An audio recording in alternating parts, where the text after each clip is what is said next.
അയാൾ കഥ എഴുതുകയാണ്.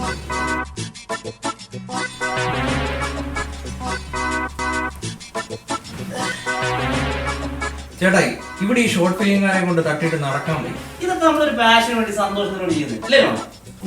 സന്തോഷമൊക്കെ, പക്ഷെ എന്റെ നായകനാക്കണം. നിന്നെ നായകനോ? പിന്നെ ഞാൻ എന്തിനാ ഇവിടെ ഇരിക്കുന്നു?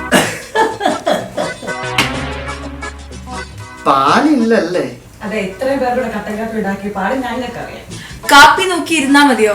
ഞങ്ങളൊക്കെ മേക്കപ്പ് ഇട്ടിട്ട് എത്ര നേരമായി. എന്തെങ്കിലും ഒന്ന് ചെയ്യും. നായിക ഞാനായാ മതിയോ? അതുകൊണ്ടോ നായകന്മാരായിട്ട് ഇരിക്കുക. അപ്പൊ ഒരു ഷോർട്ട് ഫിലിം നമുക്ക് ചെയ്തോളെ. അങ്ങനെയാണെങ്കിൽ ഒരു പുതിയ ഷോർട്ട് ഫിലിമുമായി ഞങ്ങൾ നിങ്ങളെ കാണാൻ വരികയാണ്. കണ്ടേ പറ്റൂ.